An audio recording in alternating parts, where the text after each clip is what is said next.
This is Pet Life Radio. Let's talk pets. Welcome to Animal Rights on Pet Life Radio. This is your host, Tim Link, and I'm super excited that you're joining us today. Got a fun show. It's all about children's books, illustrations, and fun ways that you can help shelter animals and adopt your right and perfect forever pet and give them the right and perfect forever home. Of course, we're talking to Kristine A. Lombardi, who is author extraordinaire, and she's got a new book out called Crouton. So we're going to talk to Kristine a little bit about the book, the writing, the illustrations, because she does it all herself. And then we'll talk a little bit about writing styles in general and what attracts her to this genre, as well as how this is different than other things she may be writing. So it's going to be a great show. We're going to pick her brain a little bit and have some fun with it.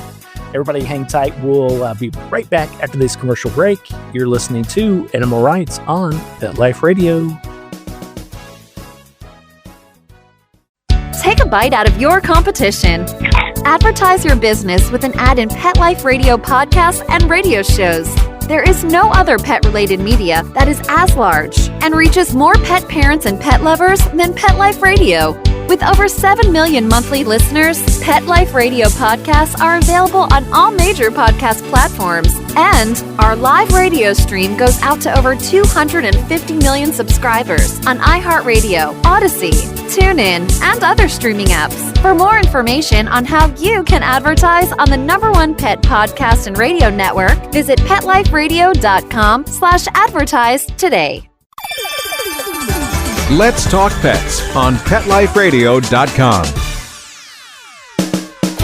Welcome back to Animal Rights on Pet Life Radio. Joining me now is author, illustrator extraordinaire, Kristine Lombardi. Kristine, welcome to the show. Thank you. Thank you for having me. Yeah, my pleasure. And I love the book. The latest book is called Crouton. And it has this wonderful picture. It's a pink book, beautiful picture of this kitty cat. So it attracts you right away. So I love that. Tell us a little bit about Crouton, the book, and then is there a Crouton real-life furry friend? Okay. Well, the book is based on a cat that I had named Boo. Sadly, she passed away a couple of years ago, but she just had such an impact on my life, and I knew I would write a book about her one day, and I sort of probably started it maybe 5 years ago and just kind of kept chipping away at it and tried to find the right way to tell the story. Nice. And that's pretty amazing because I mentioned before, the book's geared towards children or young adults. And for the novices out there that want to write in this genre or are writing this genre, if you're not familiar, it's not that easy. You know, when you say 5 years, you think, well, you should have whipped this out in about 5 days, but that's not the case, is it? I was guilty of saying things like that before I did this, and I said, well, this looks so easy. What is it, 200 words? But the challenge is you have to tell an entire story it's either 32 or 40 pages generally. This one is 40 pages, but you have to have a beginning, a middle, and end, and a page turner, and it's a challenge in a lot of ways, but it's fun. It takes a while to kind of get that down, but once you do, it's a lot of fun. Yeah, and it's fascinating the fact that you mentioned that you have a short period of time to get your message out as well as get the attention and keep the attention of the children. And that's a very discerning audience. You know, there's attention spans not known to be large, we'll say. And then if you don't catch them right away, then A, they're not going to finish your book, or B, it's not going to be their favorite that they go back to time and time again. Right, for sure.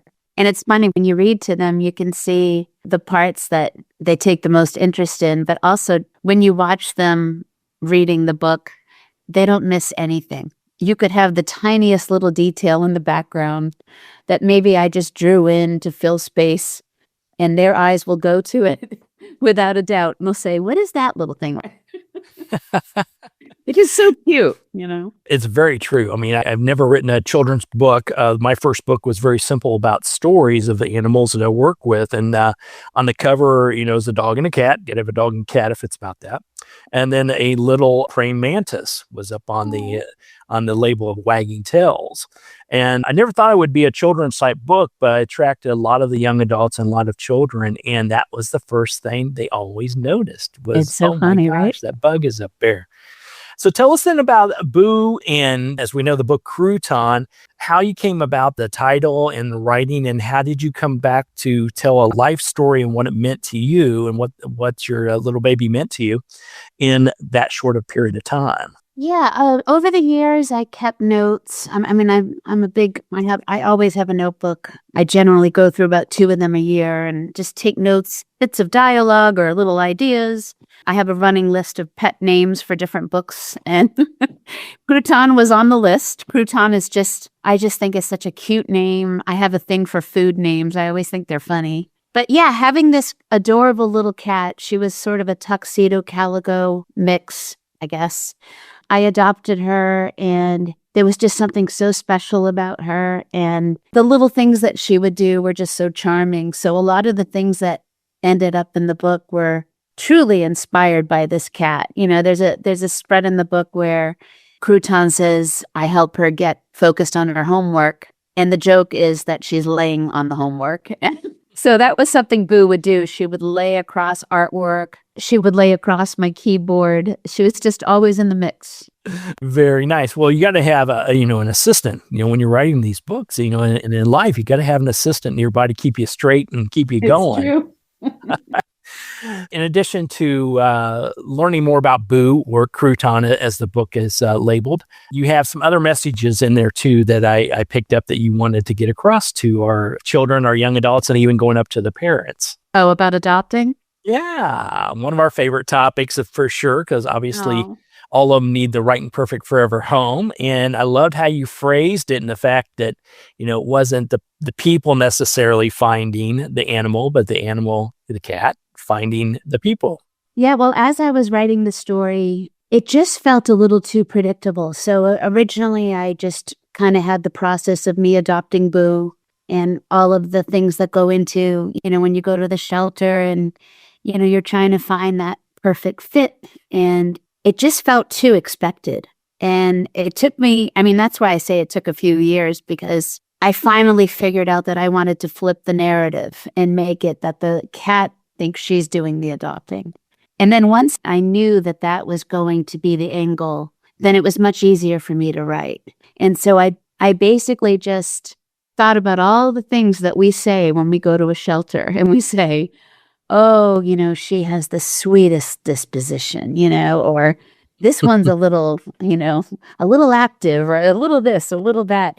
And we use all these descriptives to talk about the animal. And I thought, well, how funny if the cat is saying all this about the humans. Exactly. Then I really had fun with it. Exactly. And I love that aspect, because I definitely, obviously, rescued, we'll say, or gone to shelters to bring home the right and perfect forever animal in our lives. But, I was a former president of the Humane Society here in the Northern Atlanta area. So, yeah, I understand how you have to write the right and perfect bio, because you want to attract, we're discerning, in the fact that we have to make sure it's the right fit and the right household, these type of things, being part of the Humane Society. But if you don't catch their eye right away, both with the animal as well as the bio, by writing something unique, then you lose them right away. And I love the fact that, in the book Crouton, it's the cat is deciding, really, ultimately. You can say all you want about me, but I'm really going to decide who I'm going to go home with. And I love that approach on it. And the illustrations, we had to go into that, because you are the illustrator. And once again, that's not an easy task, because when you're writing a children's book in particular, you have to, catch them by the story, but you also got to catch them by, as I mentioned at the get-go, the cover, the design, the characters in there. Because if the kids or anybody reading the book is not attracted to what you're putting down in illustration, then you're going to lose them. So how do you go about deciding how you're going to design it, and how are you going to put together the characters and do the illustration? I think especially with this book, I wanted to have kind of a push-pull of maybe a little bit of sarcasm in there, like in, for instance, the homework spread I mentioned. But, the humor of, there's one scene where Crouton says the next day we both needed some grooming, and grooming is a word you always use with cats. And then in parentheses, it says one of us needs it more than the other. And it's the girl's hair is an absolute mess. And you see Crouton sort of clawing her hair. sort of getting her ready to go to school. So, I mean, I had so much fun with that.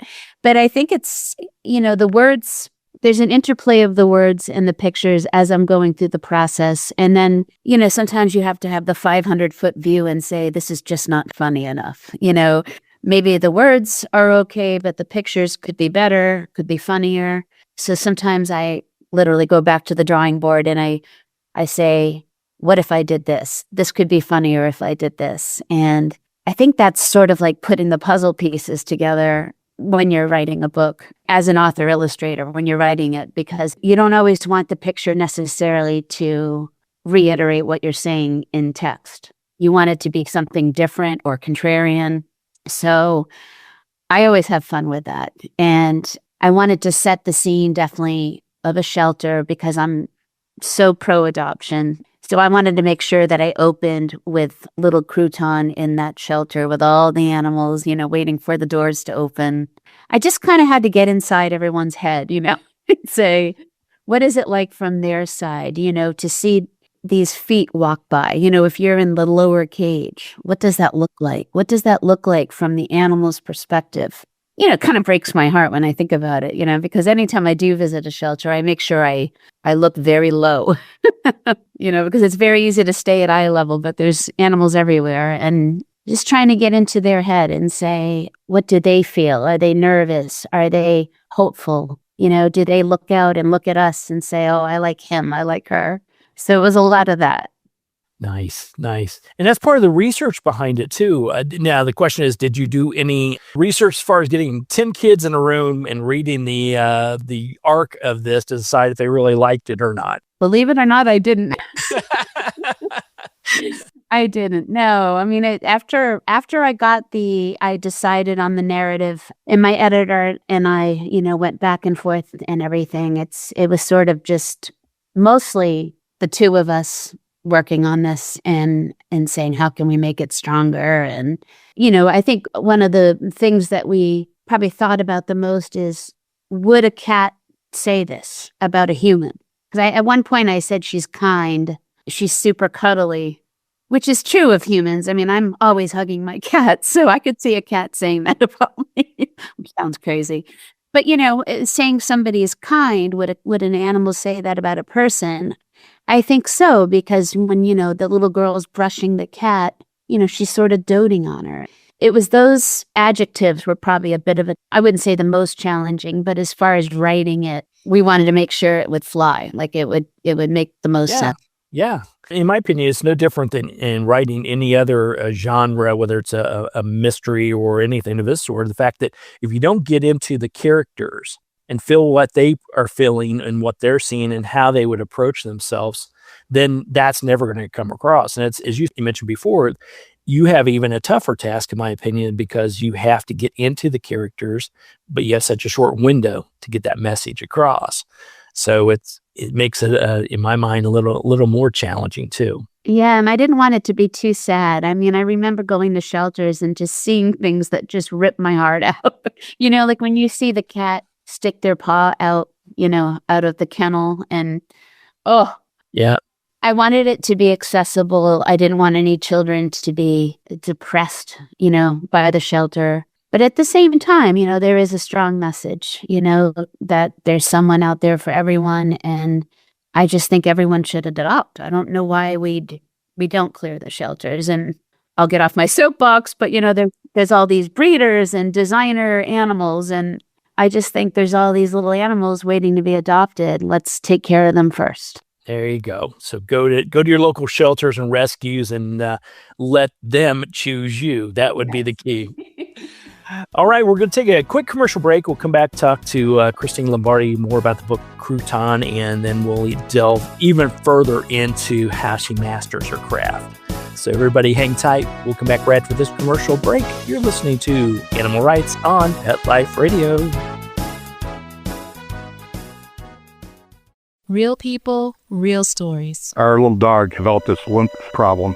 The chemotherapy lasted for 6 months, started developing more lymph nodes. So I thought I'd just try carnivore. The lymph nodes started to go down. Then I took him into the vet to have him checked out, and there was no signs at all inside. My cat had issues that developed in his eye, and 3 months later, my veterinarian said, let's go ahead and remove the eye. I heard the carnivore on advertising, so I said, you know what? I'm going to order this product. They did the procedure, they did all the tests, and they said, I don't know what you did. This product saved his eye.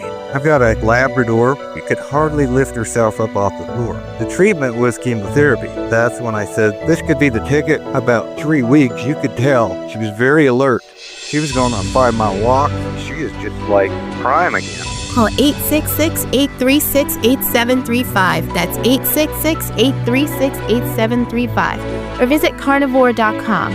That's carnivora.com. Use promo code PETLIFE at checkout for 15% off your order at carnivora.com. Let's talk pets. Let's talk pets On Pet Life Radio. Pet Life Radio. PetLifeRadio.com. Welcome back to Animal Rights on Pet Life Radio. Continue our conversation with author and illustrator extraordinaire Kristine Lombardi and her latest book, Crouton. So we talked a little bit about the book itself and the message it comes across, but obviously you've written numerous books and received accolades and awards for your work, so kudos on that. Do you go into, whether we're talking about Crouton or any of the other books, with a walk away? You know, there's a message, as we mentioned, but is there your thing that at the end of the day, someone's reading the book and you want them to get this out of it, or they say, hey, I really, whatever about the book, I love the book, or I love this or that? Was there a central thing you're hoping as an author or illustrator that comes across? I think so, but I think when I work on a book, it doesn't seem like I'm really trying to hit anyone over the head with a certain message, but there always seems to be one. I had somebody approach me at a book signing once and said something like, I love your books. They're all about acceptance. Ooh. And I said, are they? You should have said, yes, they are. Thanks for catching that. But I definitely, something touches me. Like I had probably my lesser known book, but had a lot of heart, was called Mr. Biddles. And it was about a lonely, sounds ridiculous talking about it, but it was about a lonely cat inventor who was in his basement working, toiling away, and the doorbell rang and he went upstairs, and it was basically a lobster delivery gone awry. He got this lobster and he never looked at it as food, which I do have a thing for lobsters in tanks. I feel terrible for them. So I have to cover my eyes at the supermarket. But what he does is he takes the lobster in, he introduces himself, and he makes him his assistant because his little claws can hold a screw or a hex nut. Nice. And he puts them to work in the lab and they become the best of friends. But ultimately, the lobster, whose name is Hobson, he has to go home. He misses his family. He got plucked from the ocean and he just wants to go back. So I wrote this story and, I realized it's sort of like if you love something, set it free, and I love it. I didn't realize it at the time, but that really was the message. Absolutely. And once again, acceptance. So I think that, the reader was spot on.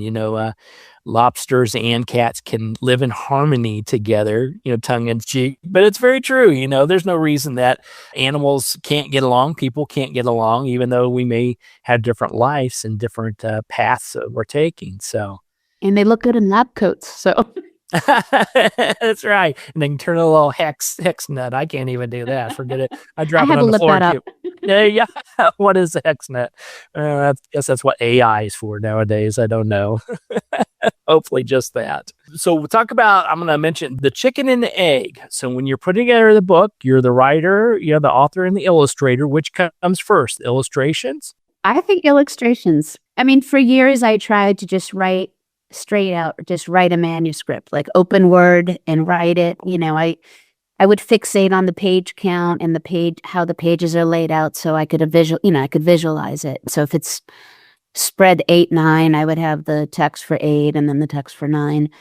But then ultimately, I always went back to sketching. And sometimes I'm a big list maker. Sometimes I would just make a list saying, what would be a blast to draw for this book?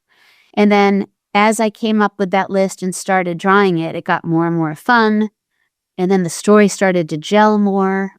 And then the words came second, because I was already telling so much of the story in the art. So I needed the text to sort of push the narrative a little bit, in what I couldn't show in art.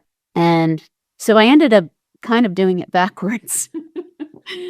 And I think I still pretty much work that way. I mean, I have the general idea, but I think, especially with a picture book, I think the pictures carry so much of the book. And you can tell little side stories too. You can show emotion in the art without having to say, okay, now it's sad or now it's this. I remember with that same book, I had the sky changing, so it was blue, but then, when Hobson had to return, it got increasingly cloudy. So it was just a way to change the tone temporarily. But I don't, I think it's just bit by bit. It's such a process. I mean, along the way, they call them book dummies. When you sketch out the whole book and you're looking at it, you're able to turn the page and figure out if there's good action coming. Does the child want to turn the page? You kind of want to have a mini cliffhanger if possible. So it's a lot of that. It's a lot of back and forth, or, oh, this won't work, I have to change this. And, by the time you're done, you can have 10 to 15 different book dummies. Oh, there you go. And then maybe you can turn those into 10 to 15 different books. Now you're talking. That'd be nice. That would be nice. It's a process. It's definitely a long process.